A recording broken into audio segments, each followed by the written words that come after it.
Mother's day all of you. Happy mother's day. जी ma'am welcome जी। मेरा तो अभी जर्नी यहाँ पे कम्युनिटी में 3 महीने ही हुई है मैम। बट 3 महीने में ही मुझे बहुत अच्छा फील हो रहा है मैम, क्योंकि मैं अपने बच्चे को उतना कर नहीं पा रही थी। मेरी एनर्जी नहीं थी मैम बॉडी में। अभी 7th मंथ पहले मेरे हस्बैंड लॉस हुए हैं मैम, तो बॉडी थोड़ा ये हो गया था, मतलब खाना वाना बना नहीं पा रहे थे मैम किचन में। अब लोग कितना ख्याल रखेंगे। 3 महीने जब हुए मैम, उसका कि रात का खाना मेरे बच्चे कभी ओट्स बना रहे थे, कभी दलिया बना रहे थे, किसी तरह बस कट रहा था मैम। फिर भी वो मुझे ये बताए ना, कम्युनिटी का जो रास्ता दिखाए, उन्होंने बोला ना कि आप अपना ख्याल नहीं रखोगे ना तो बच्चों के लिए नहीं कुछ कर पाओगे, और कोई 2 रोटी नहीं सेक कर आपके बच्चों को देने आएगा, और ये कितना दिन तक चलेगा ऐसा। तो मुझे उस समय ना क्लिक किया कि नहीं, मुझे पहले खुद को देखना पड़ेगा, तभी मैं बच्चों को देख पाऊंगी। और एक पिलर नहीं रहा, दूसरा पिलर मैं हूँ, और मैं नहीं ठीक रहूंगी ना तो मैं अपने बच्चों के लिए नहीं कर पाऊंगी। तो मैम उसी समय से मैं लगी हुई हूँ मैम। अब मेरा कोई ये नहीं है, मैं अपना भी मैराथन में हूँ मैम। मतलब एक बच्चे है मेरे पास, मैं उसके लिए सब बनाती हूँ। जब जो कहता है, जो खाने को है, मैं खाऊं या ना खाऊं उससे मुझे नहीं लगता, लेकिन मैं कर लेती हूँ मैम। अब मुझे अच्छा लगता है। मैं ये अब वाली बात अभी भी नहीं करनी कि मैं खाऊं या नहीं खाऊं, ये वाला गड़बड़ अभी भी नहीं करना है आपको कि मैं बच्चे के लिए सब कर लेती हूँ। आप मैम मतलब कि 2 जने ही हैं, और एक के लिए मैं हर चीज बना रही हूँ, जबकि मुझे नहीं खाना है। मतलब होता है ना कि एक लोग के लिए 3 टाइम कुछ बनाना है, फिर उसको खिलाना है, तो थोड़ा सा होता है ना कि शरीर ऐसा था कि मतलब खुद के लिए 2 टाइम नहीं बना पा रही थी खाना। जब मैं खाने पे थी तो रात का खाना, रात होते होते मेरा बॉडी कांपने लगता था। मैं किचन में खड़ा नहीं हो पाती थी, लगता था चक्कर आकर गिर जाऊंगी। पता नहीं कहाँ खोई रहती। मतलब 5-6 रोटियां बनाने में ना, और सब्जी एक बनाने में मुझे घंटा 2 घंटा कितना टाइम लग रहा था मुझे नहीं पता। मेरा पूरा दिन सुबह से शाम में मेरा बच्चा फिर बैठा देता था, बोलता था कि नहीं बैठ जाओ मम्मा, हम दलिया बना लेते हैं, ओट्स बना लेते हैं। वो खुद भी खाता था। पर कितना दिन मैम, बच्चे हैं, बच्चे को तो प्रॉपरली चाहिए। उसको सुबह में स्कूल जाना होता है। मतलब एक 7 साल, ये 8 क्लास में है मेरा बेटा। एक 20 ईयर का है।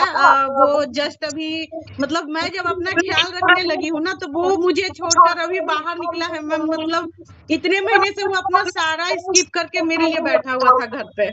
क्या तो क्या ये चीज क्या देखकर भी मुझे बहुत। क्या स्किप करके बैठा था आपके लिए?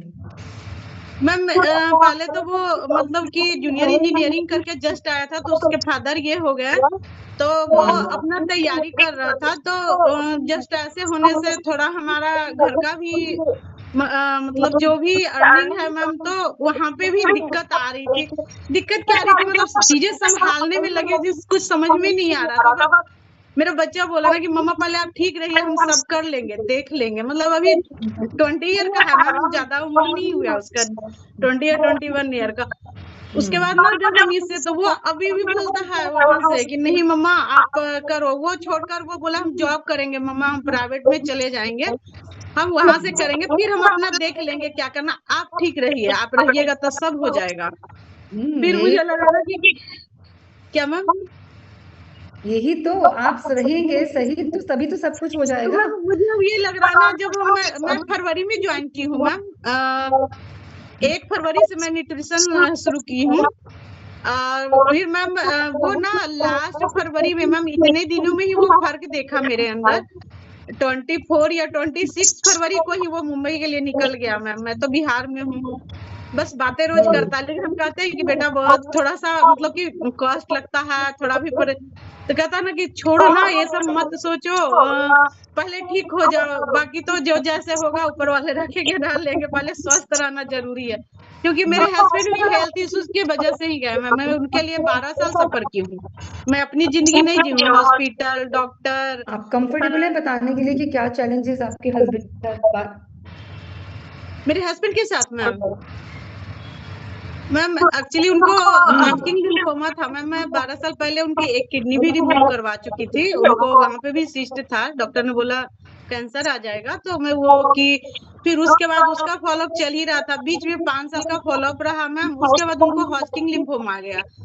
5 साल पहले मैम कोविड का सेकेंड मतलब कि जो था ना लॉकडाउन, उस टाइम में उनको मतलब कि ब्लड से रिलेटेड होता है जो लिम्फ नोड होते हैं ना, उस पे मतलब गांठें बनने लगी, तो उसका चालू हो गया मैम। मैं 5 साल दिल्ली और पटना हर 8 दिन पे अप डाउन की हूँ मैम।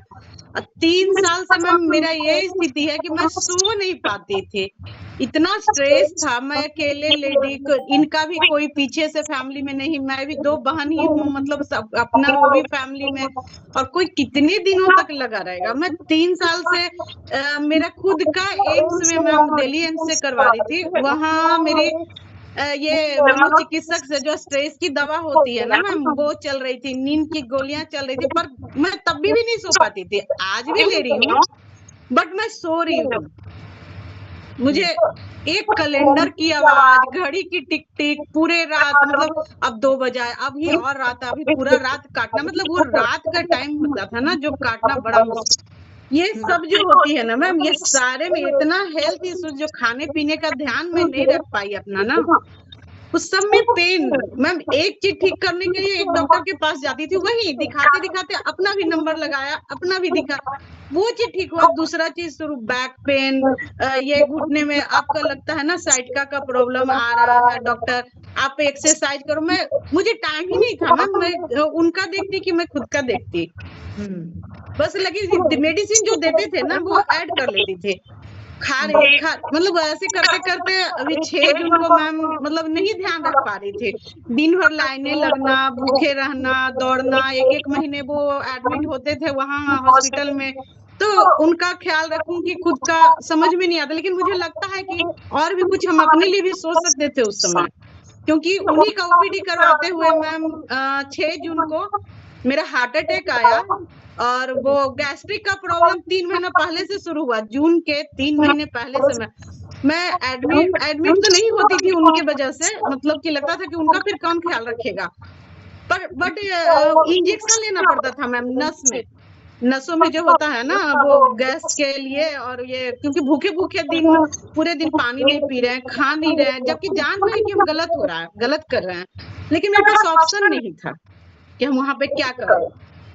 ऐसे मैम मतलब मेरा हार्ट अटैक उनका ओपीडी में ही आ गया, मतलब मैं वहीं पे डॉक्टर उनको उठाकर मिली, फिर मैं 4 दिन आईसीयू में रही, तब जिंदगी का मतलब कि एक अलग ही नजर। अब तो लगा कि मेरा पति भी है हाथ से गए, और मेरे 2 बच्चे हैं, मैं उसके लिए तो कुछ भी नहीं, मतलब कि अब क्या होगा, क्योंकि ऐसे बीमारी से तो उनकी भी उम्र बहुत ज्यादा नहीं, क्योंकि उनको ट्रांसप्लांट वगैरह मैं सब करवा चुकी थी मैम, बोन मैरो ट्रांसप्लांट जो होती है ना मैम, वो बीमारी चली गई थी, लेकिन उनको मतलब पेट में जो फ्लूइड वगैरह बनने लगा, प्रोटीन की कमी से, डिफिशियंसी की वजह से, तो मुझे लगा कि अब तो वो क्या, मतलब कि वो भी जाएंगे, मेरे बच्चे के पास भी कोई नहीं है।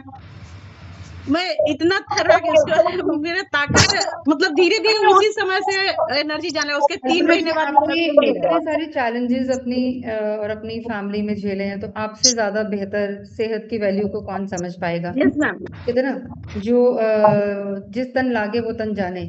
तो यस आप मैम, हमारे इतने सारे लोगों को क्या मैसेज देना चाहेंगे, मतलब वो लाइफ और यहाँ अपना ध्यान रखें, और कैसे अपने आप को अच्छा रख सकते हैं, अभी कुछ मैसेज देना चाहेंगे आप। यस मैम, बिल्कुल।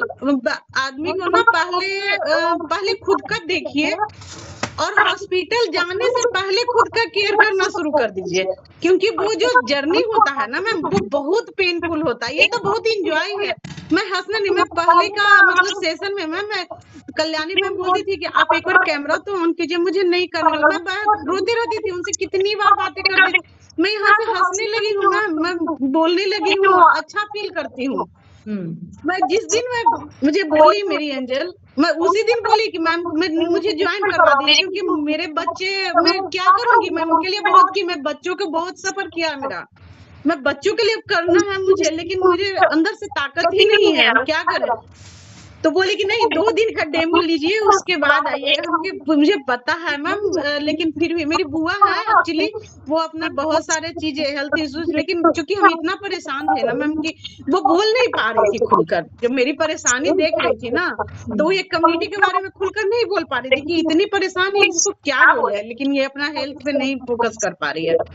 तो मैं मतलब पहले एक्चुअली क्या जो होता है है कि मतलब आपकी बुआ आपको इस कम्युनिटी के बारे में नहीं बोल पा रही थी कि इतना परेशान है, पर एक्चुअली यस यही वो मोमेंट होती है कि जब हमें किसी को रास्ता दिखा सकते हैं। Thank you so much Alpana ji.